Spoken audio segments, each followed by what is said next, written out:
बिस्मिल्लाहिर्रहमानिर्रहीम। Bismillahirrahmanirrahim. Welcome back to PPSC and FPSC Math Center, and we are solving PPSC Test 2017 of lecture Mathematics.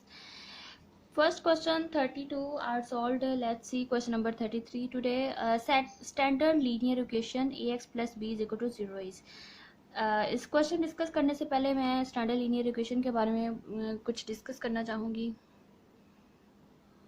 Standard linear equation क्या होती है कि x plus b is equal to zero form की जो equation होती है उसे कहते हैं स्टैंडर्ड लीनियर इक्वेशन। इसमें जो फर्स्ट कंडीशन क्या है कि A and B belongs to set of real numbers, and second condition क्या होती है कि A not equal to zero and b also not equal to 0. If b and a and b are non-zero and a and b belongs to set of real numbers, then this form of equation is called standard linear equation. ठीक है, अब question की तरफ आए तो वो क्या कह रहे हैं कि standard linear equation x plus b is equal to 0 तो है, ये स्टैंडर्ड लीनियर इक्वेशन है। तो बताएं कि क्या ए बी क्या हो सकते हैं। ए एंड बी अभी मैंने कहा कि belongs to set of real numbers होते हैं और वो नॉन जीरोज होते हैं। So C option is the right. A non zero and B is also non zero. And यहाँ फर्स्ट ऑप्शन में कह रहे हैं कि ये जीरो नहीं है बट बी जीरो है, लेकिन उन्होंने स्टैंडर्ड का वर्ड है ना, अगर बी जीरो हो जाए ए जीरो ना हो, ठीक है, एक्स इज इक्वल टू फिर वो क्या बनेगा, बी जीरो हो जाए x a x is equal to zero बनेगा। और ये इक्वेशन स्टैंडर्ड तो नहीं बनेगी, एक लीनियर इक्वेशन तो बन सकती है। लीनियर क्या होती है कि लीनियर एक लाइन की इक्वेशन होती है और उसमें एक्स की मैक्सिमम पावर 1 होती है, वो एक लीनियर इक्वेशन है। ठीक है, लीनियर का वर्ड निकला है एक लाइन से। लीनियर एक लाइन की इक्वेशन है और इसमें एक्स की जो वेरिएबल की मैक्सिमम पावर होती है वो 1 होती है। यहाँ कह रहे हैं कि a non zero but b is b zero, then it is a linear equation but it is not standard linear equation. Second option देखें कि ये कह रहे हैं कि जीरो हो जाए। अगर देखें ए अगर जीरो हो गया, ए एक्स प्लस बी ये स्टैंडर्ड फॉर्म जीरो की है, अगर इसमें ए ही जीरो हो जाए तो ये सारा मतलब जीरो इंटू एक्स करेंगे तो ये चीज़ खत्म हो जाएगी, b is equal to zero रह जाएगा विच इज मीनिंगलेस। सो ये तो स्टैंडर्ड लीनियर इक्वेशन नहीं बनेगी एंड नन ऑफ दिस में तो नहीं जाएगा। C option is the right.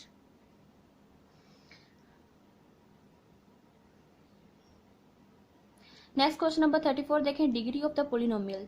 Degree क्या होती है? टर्म्स की जो maximum degree of the term होगी वही डिग्री ऑफ द पोलिनोमियल होगी। अब यहाँ पे इक्वेशन क्या दी गई है, 5x raise to power 4 and Y square plus 3x square plus 5y। अब इस टर्म की डिग्री अगर देखें तो sum of the exponent of the term होता है, तब इसमें ये पोलिनोमियल इन 2 वेरिएबल्स 3 और मोर देन 2 वेरिएबल्स भी हो सकती है पोलिनोमियल डिग्री। अब ये 2 वेरिएबल में पोलिनोमियल डिग्री है तो हम पोलिनोमियल है, 2 वेरिएबल में पोलिनोमियल है तो हमने इसकी डिग्री बतानी है। तो sum of the exponent of the term, तो मैक्सिमम पावर या maximum degree of the term is the degree of the polynomial. So अब इस टर्म की अगर डिग्री देखें तो क्या बनेगी, 4 + 2 = 6, और इस टर्म की डिग्री देखें, ये 3 टर्म्स की पोलिनोमियल है, और इस टर्म में अगर डिग्री देखें तो डिग्री 2 है, इस टर्म की अगर डिग्री देखें तो 1 है।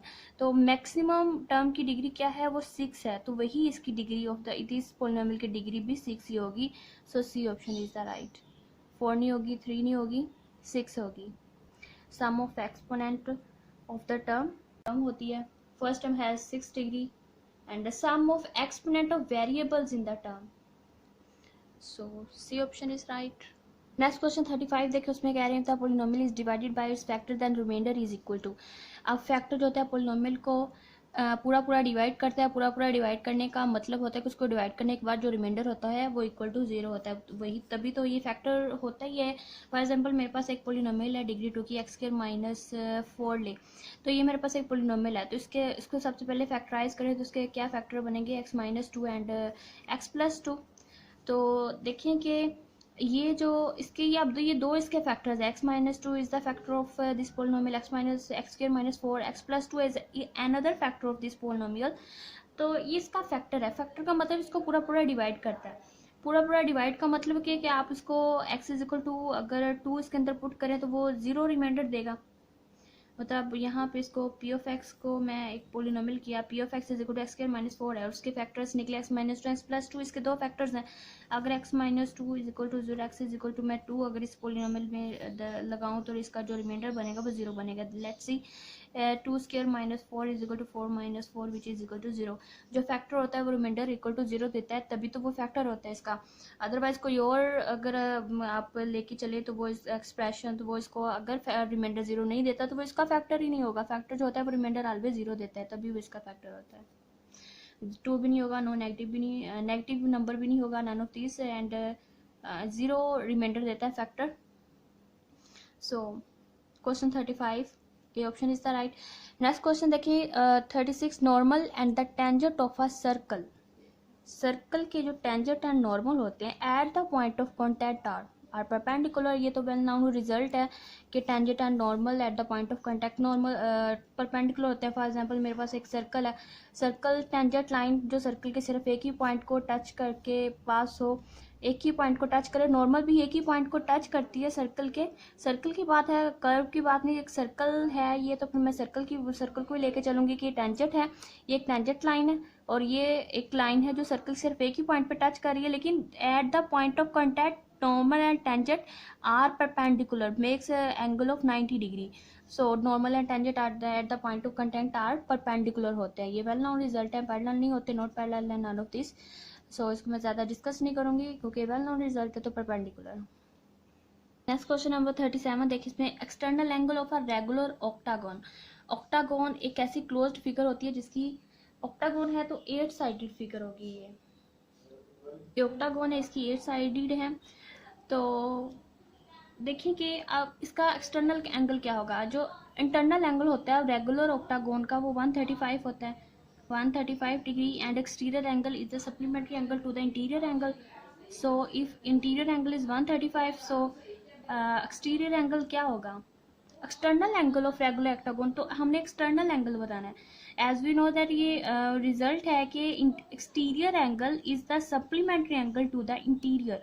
इफ इंटीरियर एंगल इज 135, तो हमारा जो एक्सटीरियर एंगल होगा वो क्या होगा, तो दोनों सप्लीमेंट्री है, that means 180 degree minus 135 degree which is right.